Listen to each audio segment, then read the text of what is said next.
चलिए खबरों में आगे बढ़ते हैं। महाराष्ट्र लोकसभा चुनावों से जुड़ी बड़ी खबर आपको बता दें। एक साथ चुनाव लड़ेगी शिवसेना, बीजेपी, एनसीपी, अजीत गुट। जी हां, मोदी के नेतृत्व में लोकसभा चुनाव लड़ेगा महायुति। 14 जनवरी से 26 जिलों में महायुति की रैलियां शुरू हो जाएंगी।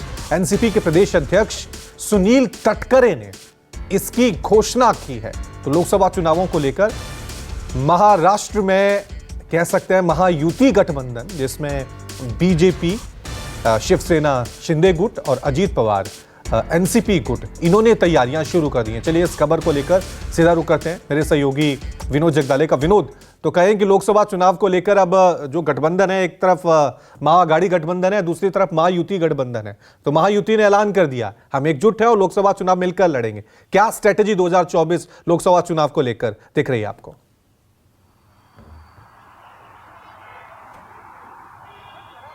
देखिए, महायुति की आज ये प्रेस कॉन्फ्रेंस हुई थी। उसमें दादा भुसे जो एकनाथ शिंदे शिवसेना के नेता है वो थे, चंद्रशेखर बावनकुले भारतीय जनता पार्टी के प्रदेश अध्यक्ष है, और सुनील तटकरे जो एनसीपी अजित पवार गुट के प्रदेश अध्यक्ष है।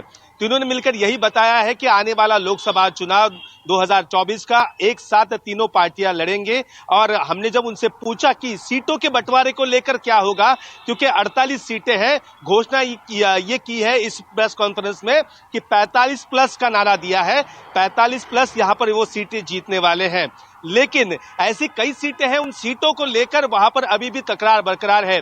देखिए, रत्नागिरी सिंधुदुर्ग लोकसभा सीट पर वहां पर उद्धव ठाकरे का पार्टी के वहां पर सांसद है, लेकिन उस सीट पर उदय सामंत जो मंत्री है, उनके बड़े भाई किरण सामंत वो सीट लड़ना चाहते हैं। लेकिन भारतीय जनता पार्टी वहां अपना रोड़ा अटका रही है।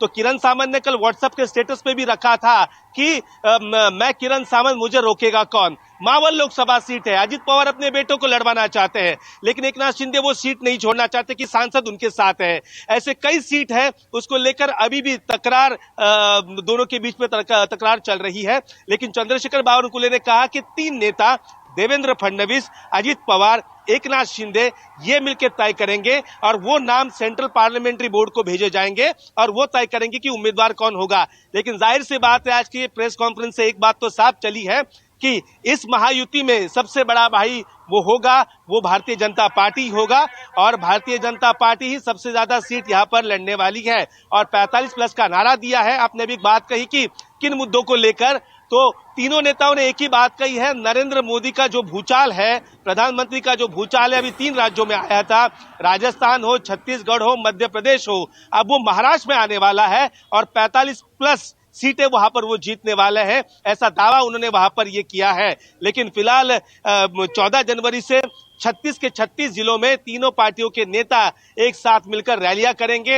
इनके गठबंधन में सिर्फ 3 पार्टियां नहीं बल्कि छोटे मोटे ऐसे 11 दल उनके साथ आ चुके हैं और ये 11 दल एक साथ रैलियां करेंगे। फरवरी में पार्टी के बड़े नेताओं की रैली वहां पर होने वाली है।